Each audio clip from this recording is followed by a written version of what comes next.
right, so I have the fetal pig position, so hopefully you can see the structures as I go over them. So now we're going to look at the internal structures, and we're going to begin in the neck region. You have the larynx here. You may remember when we did the dissection of the mouth, I mentioned the glottis as the opening to the larynx. So that is where air would move into the larynx.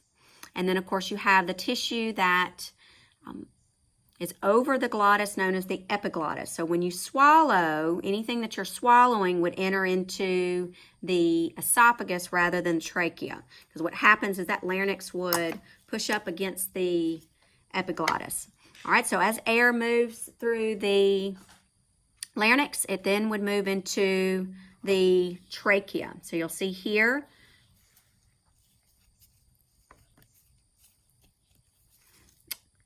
rib structure here, trachea. Then the air would flow and branch into the right and left lungs. All right, so off to the side of the trachea, you have what's known as the thyroid gland. So it's kind of a bean-shaped structure here. Sometimes it's darker.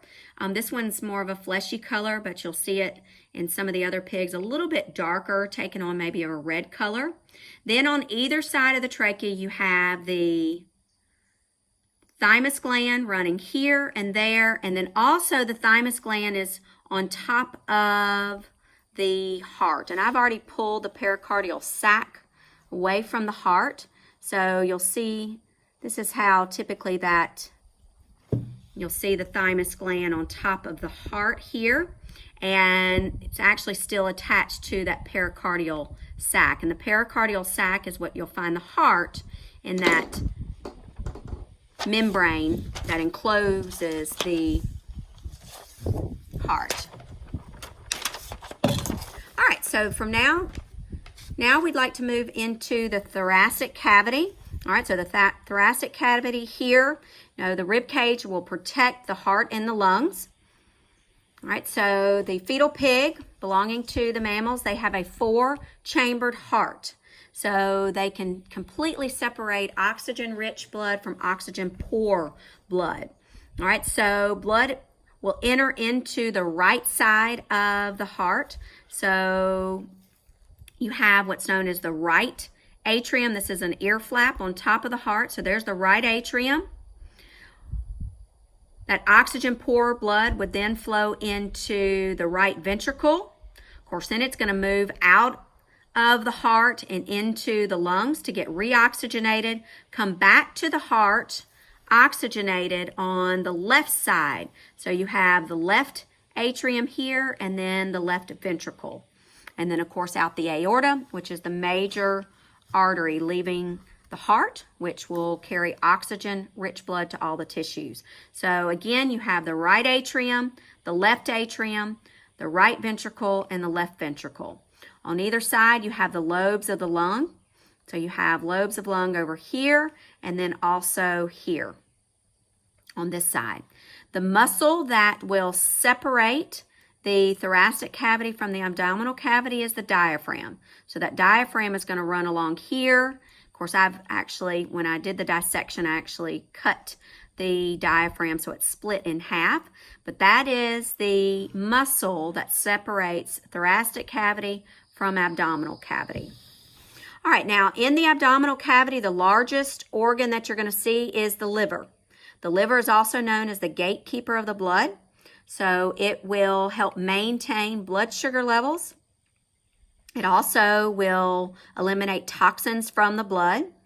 The liver will produce bile. Bile is used in the digestion of fats.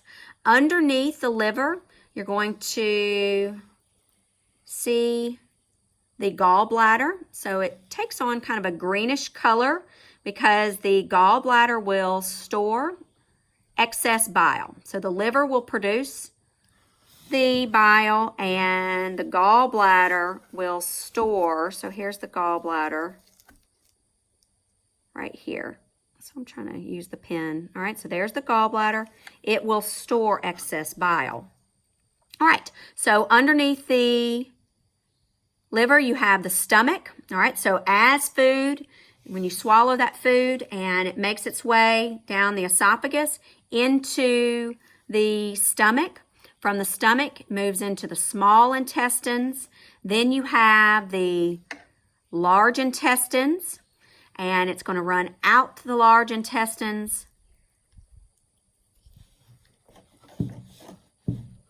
Trying to get that propped up. Out the large intestines, out the rectum, and then of course eventually out, make its way out of the anus. So that would be all the indigestible waste. Now underneath the stomach you have another gland known as the pancreas.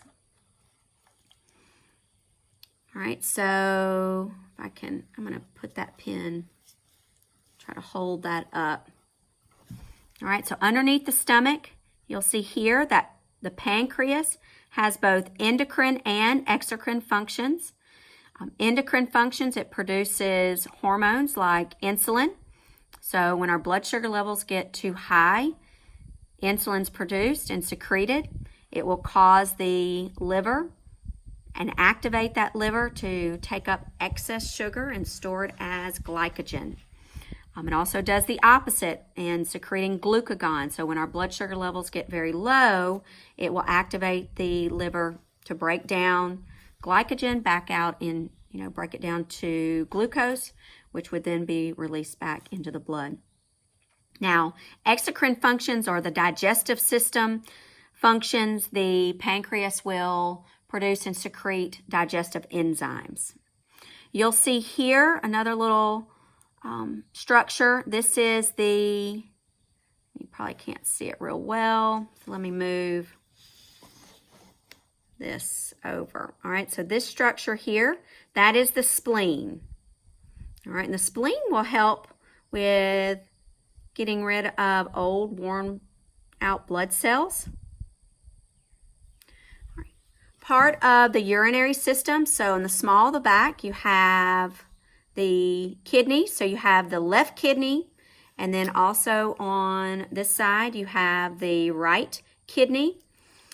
The kidneys will produce urine, so helping get rid of metabolic waste. So from there, the urine will run in what are called the ureters and then run to the bladder. All right, so there's the bladder. The bladder in the fetal pig is going to be sandwiched, so you have the umbilical arteries on either side of the bladder, but there's the bladder right in the middle. All right, so the bladder will store the urine until it is released. Now, I've already mentioned that this pig is a female because of the genital papilla, and so you'll have the ovaries here. So you can see ovaries on the right side, and then also the ovaries on the left side.